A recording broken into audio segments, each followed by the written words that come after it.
मगर ये दिल की सदा है। अगर आप मोहब्बत से सुन रहे हैं तो मैं भी, ये दिल की सदा है, मेरी आवाज नहीं है।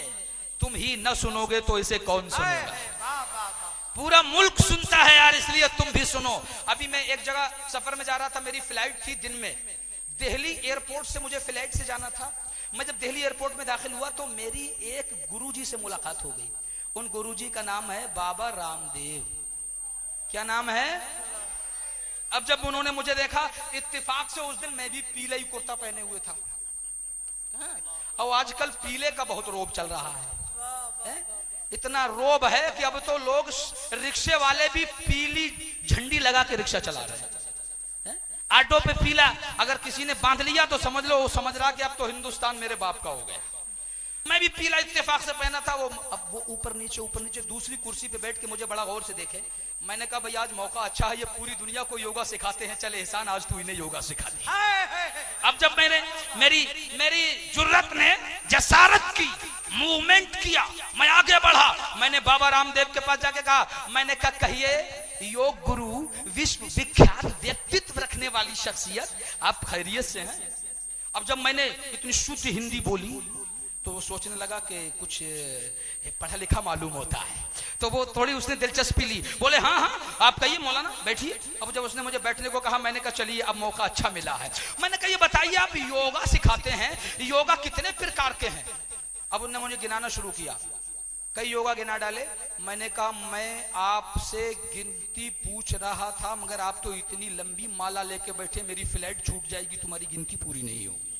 मैंने कहा सुनो, तुमने इतने योगा बताए, मैं 5 योगा बताता हूं रामदेव जी, और दावा करता हूं कि मेरे इन 5 योगा का जवाब तुम्हारे सब योगाओं में नहीं है। सब योगा एक तरफ और मोहम्मद के गुलाम के 5 योगा एक तरफ।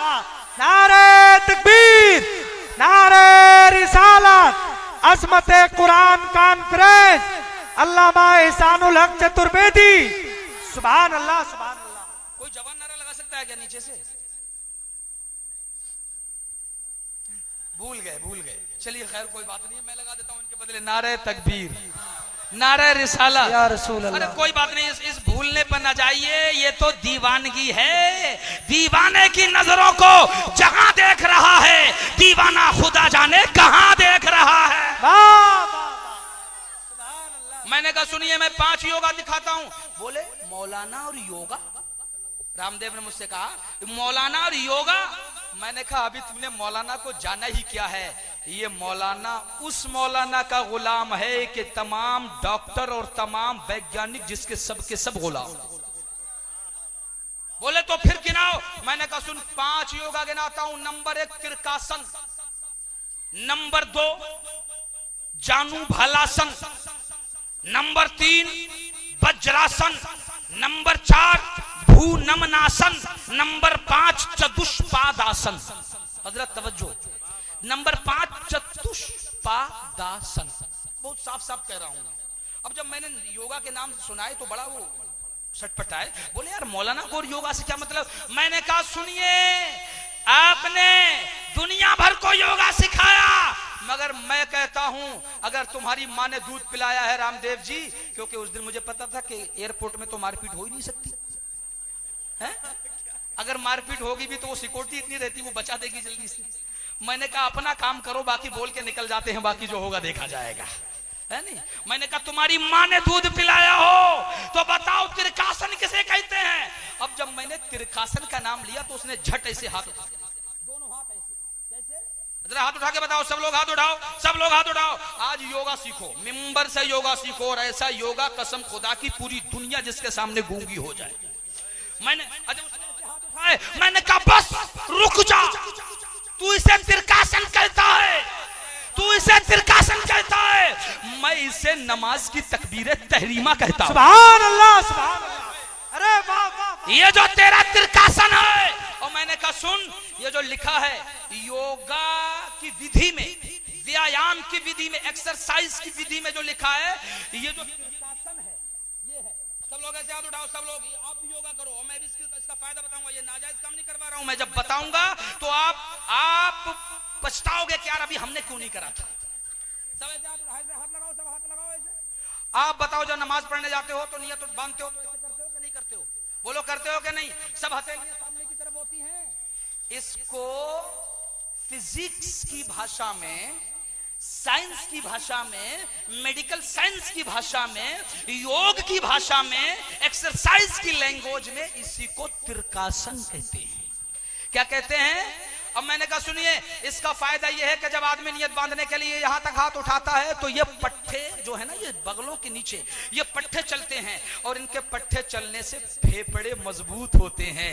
इसीलिए जिसका फेफड़ा मजबूत होगा उसे सांस की बीमारी नहीं होगी। और मैंने कहा मैं चैलेंज करता हूं, जो 5 टाइम का नमाजी है वो लाख भूस का काम करे, भनी में जाए, गर्दो गुबार में जाए, अगर 5 टाइम का नमाजी है तो कभी सांस का बीमार नहीं हो सकता। सुभान अल्लाह, अल्लाह अकबर, या रसूल अल्लाह, सुभान अल्लाह, सुभान अल्लाह।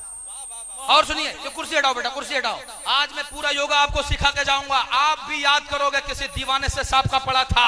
आइए अब जब इसके बाद जो दूसरा आसन है वो जब मैंने बताया, मैंने कहा सुन ये त्रिकासन है और एक है जानु भालासन। दूसरा कौन सा है?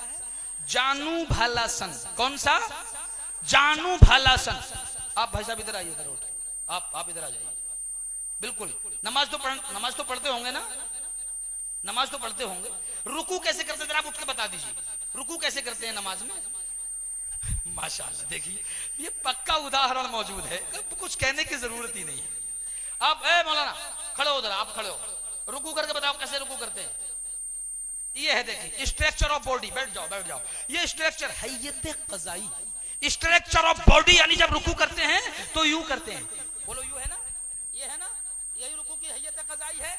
आप जानते हो इसे क्या कहते हैं बाबा रामदेव की जुबान में? मैंने वही एयरपोर्ट में कहा, मैंने कहा रामदेव जी दुनिया को चूतिया बना रहे हो, इस्लाम के, इस्लाम से सीख के, नमाज से सीख के दुनिया को सुना रहे हो। आओ, जो जिसको तुम जानू भालासन कहते हो इसको हम रुकू कहते हैं, इसे हम रुकू कहते हैं। और इससे क्या होता है? मेडिकल साइंस का, फिजिक्स, केमिस्ट्री, बायो का अगर कोई स्टूडेंट यहाँ बैठा हो मेडिकल साइंस का, वो मेरी बात पे गौर करे। जब रुकू करते हैं तो पीठ में एक लेयर होती है, कार्डिलेज लेयर उसका नाम है, ये एक्टिव हो जाती है। और जब ये एक्टिव हो जाती है तो आंखों की रोशनी, कान की ताकत, जुबान की ताकत, सूंघने की ताकत, चखने की ताकत, ये तमाम ताकतें बहाल हो जाती है। मैंने कहा सुनो, रुकू का रुकू हो जाता है, वर्जिश की वर्जिश हो जाती है। बाबा नारे तकबीर, नारे रिसालत, मसलके आला हजरत, अजमत कुरान कॉन्फ्रेंस, सानिये मुफ्ती हनीफ कुरैशी पाकिस्तान, हजरत अल्लामा कारी शकील अहमद साहब किबला, हजरत अल्लामा कारी शकील अहमद साहब किबला, उलमाए अहले सुन्नत, हजरत अल्लामा एहसानुल हक चतुर्वेदी, हजरत अल्लामा उमर रज़वी साहब किबला, नारे तकबीर, नारे रिसालत। बैठ जाइए, बैठ जाइए, बस आखिरी बात कह रहा हूँ।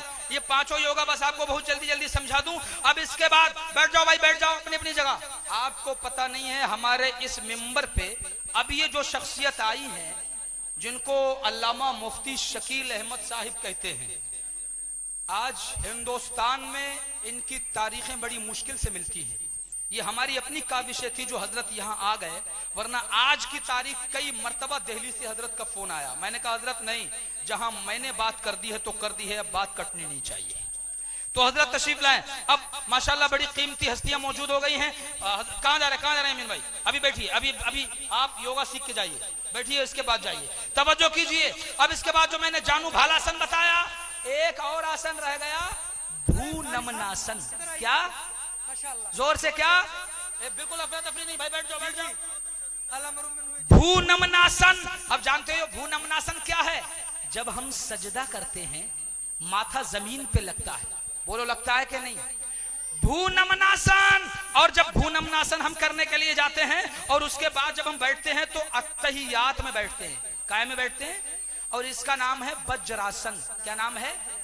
वज्रासन। तो अतैयात में जो बैठते हैं वो यूं बैठते हैं। सब लोग बैठ के दिखाओ कैसे अतैयात पढ़ने के लिए बैठते हैं। सब बैठ के दिखाओ, जल्दी जल्दी बैठो। अरे कुछ सीखो सीखो सीखो, जल्दी जल्दी बैठो सब। अब मैं समझूंगा जो नहीं बैठते शायद वो बैठना नहीं जानते हैं, नमाज नहीं पढ़ते हैं। अल्लाह ताला सबको नमाज पढ़ने की तौफीक अता फरमाए। यूं बैठते हैं, ये है वज्रासन। क्या है? वज्रासन। मैंने कहा सुन, ये जो वज्रासन है इसके फायदे तुम्हें बाद में बताऊंगा। वो जो भूनमनासन है यानी सजदा, जिसे तुम भूनमनासन कहते हो उसे हम सजदा कहते हैं। रब की इबादत करते हैं और इस सजदा करने का फायदा ये होता है। मैंने कहा रामदेव जी तुमने सब बताया मगर भूनमनासन का फायदा नहीं बताया। मैं बताता हूं। ये जो भूनमनासन है, अगर मैंने इसके फायदे बता दिए, मैंने कहा रामदेव जी तो पतंजलि की क्रीम बिकना बंद हो जाएगी। पतंजलि की क्रीम कौन खरीदेगा? बोले कैसे? मैंने कहा ये सर्कुलेशन ऑफ ब्लड पे मुनहसिर है, ये रक्तचाप पे मुनहसिर है। जब कोई आदमी सजदा करता है उसका दिल ब्लड को पंप करता है, दिल बॉडी को खून देता है। तो जो दिल सीने में है, नीचे की बॉडी को तो पूरा खून मिलता है, मगर सर ऊपर है, इसको यहां तक खून पहुंचाने में दिल को दिक्कत उठानी पड़ती है। लेकिन जब आदमी सजदा करता है तो दिल ऊपर हो जाता है, सर नीचे हो जाता है। और जब सर नीचे होता है तो पूरा खून सर की रग रग में घूम जाता है, चेहरे की एक एक रग में घूम जाता है। और सुनो, जितने भी जमाने में खूबसूरत लोग हैं, खूबसूरत औरतें हैं, इन सब में सबसे ज्यादा खूबसूरत औरत का नाम फातिमा ज़हरा है और सबसे खूबसूरत मर्द का नाम मोहम्मद रसूलुल्लाह। नारे तकबीर, नारे रिसालत, अज़मत कुरान कॉन्फ्रेंस, हजरत अल्लामा इहसानुल हक चतुर्वेदी। सुभान अल्लाह। वो क्यों? अब वो क्यों? वो सुन लो, कसम खुदा की हमारी माँ बहनों ने, हमारे भाइयों ने सजदे करने अगर नहीं छोड़े होते तो इंडिया में एक भी क्रीम खरीदने की जरूरत नहीं पड़ती। क्या कहने?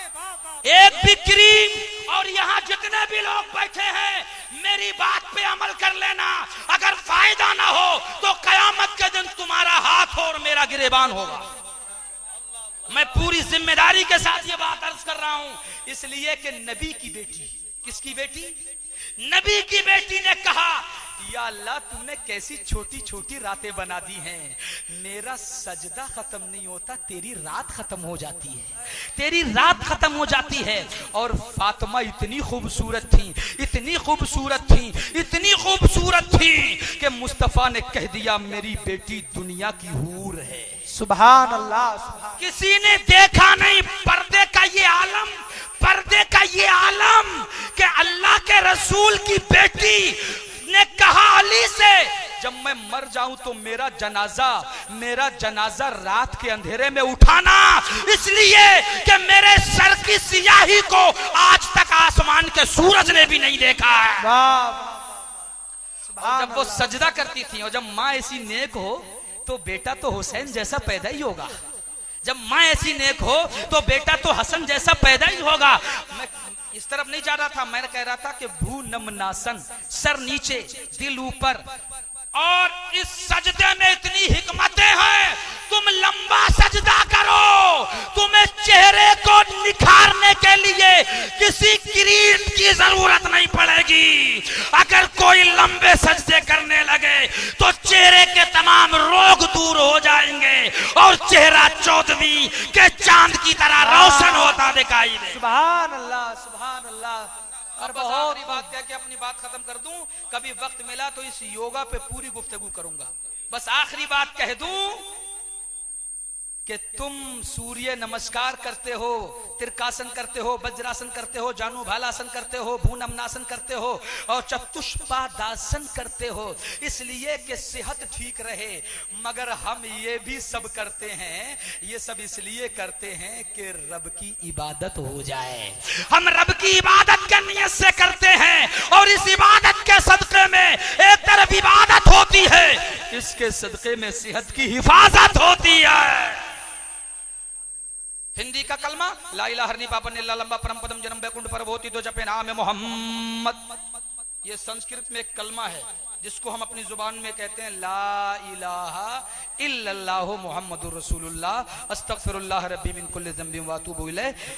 इंशाअल्लाह मुझे उम्मीद है कि इस गुफ्तगू पर कुछ न कुछ अमल होगा, क्योंकि मैंने योगा की यही तरकीबें बेंगलोर में बताई तो दूसरे दिन सुबह ही मस्जिद में 2 हिंदू नमाज पढ़ने के लिए आ गए। अल्लाहु अकबर। ये बेंगलोर की जिंदा जागती तस्वीर है। कसम खुदा की अगर मैं सिर्फ नमाज की हकीकतें मुनकशिफ कर दूं तो मुझे उम्मीद है कि ये बातें दिलों में उतर जाएंगी और जितनी बीमारियां चल रही हैं ये सब की सब मोहम्मद के गुलामों से दूर भाग जाएंगी। अस्सलामु अलैकुम व रहमतुल्लाहि व बरकातहू।